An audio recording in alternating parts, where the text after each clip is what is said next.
Ay guys, luto ulit ako, no? Ginisang ampalaya, no? Ang pangahalo ko, longganisa, no? Ay, hiniwa ko na yung ampalaya, kailan manipis lang, no? Yan, no? Tapos lalagyan ko ng asin, no? Para tatanggalin natin yung pait konti.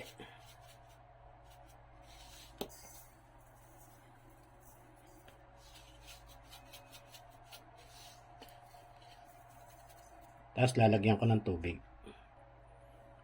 Abad ko muna sa asin, no? Mga 15 minutes lang. Nakakaano yan eh, nakakaalis ng pait na. Okay, tapos magpiprito na ako ng longganisa. Okay, boil ko muna, no?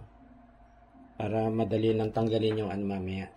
Yung balot, no? Pwede naman skinless yan, no? Basta non-stick lang yung ating pan.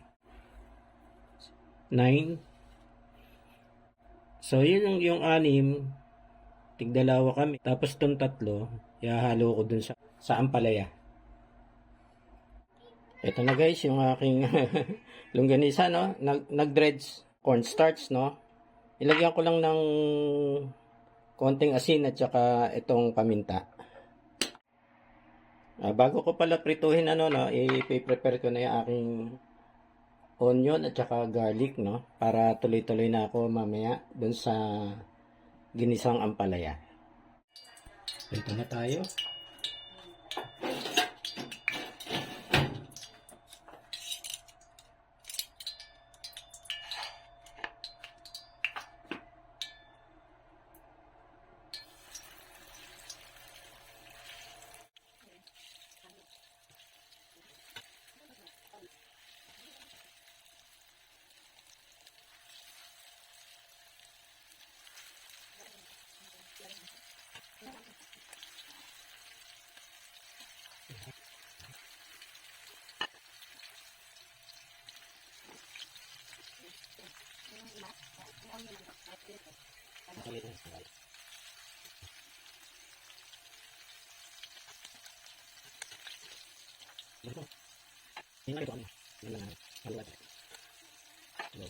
Na tayo, no?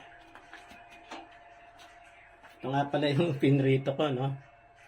Tapos nagbukod na ako sa no, para dito sa no, sa ginisa. Madali na yung aking mga senyora. Ayan. Matagal daw.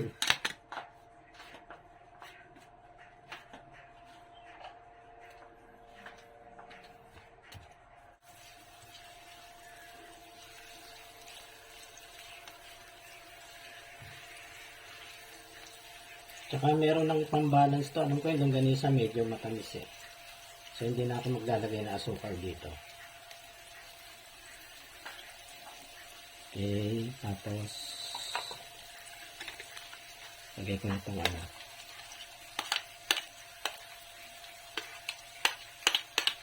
minced garlic.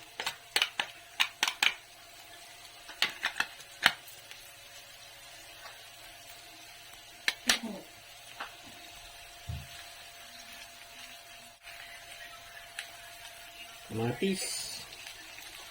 3 kamatis na maliliit lang na kamatis.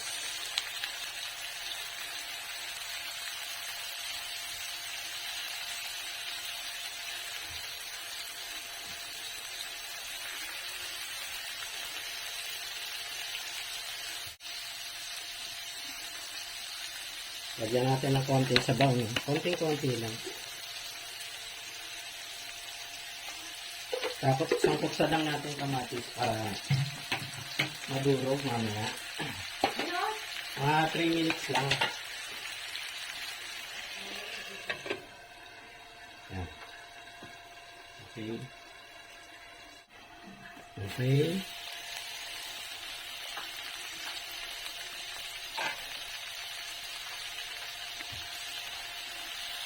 Maganda kung durog yung kamatis na.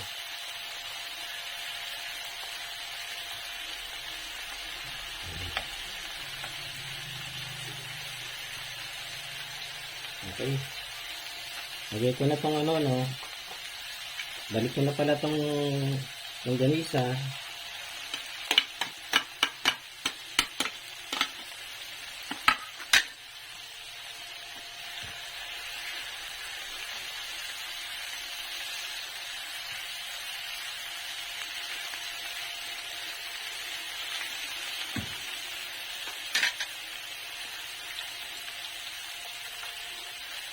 Palaya. Dami-dami na rin sa palaya. Pero pag naluto yan natin. Okay. Halo.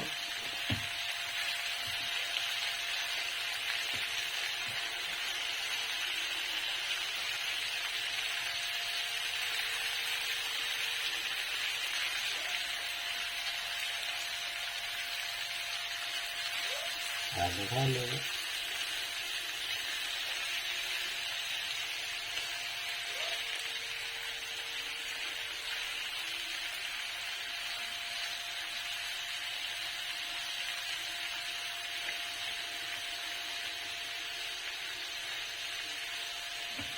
Lagyan ko na ng sabaw. 1 cup muna, no?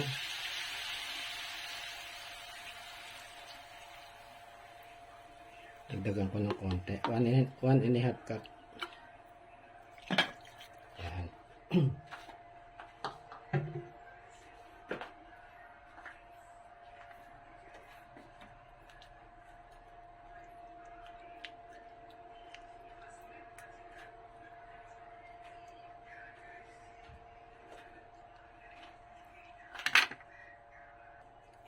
One tablespoon toyo.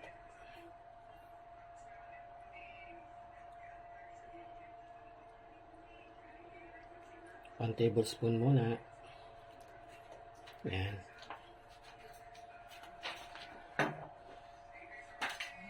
One tablespoon pa ng toyo. Yan. Yan, may kulay na. Maganda na yung kulay niya, no? Palalambutin na lang natin yung ano, yung kanyang ampalaya. Asin. Asin.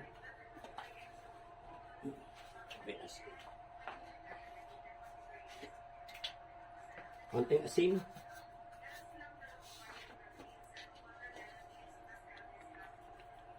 Salt.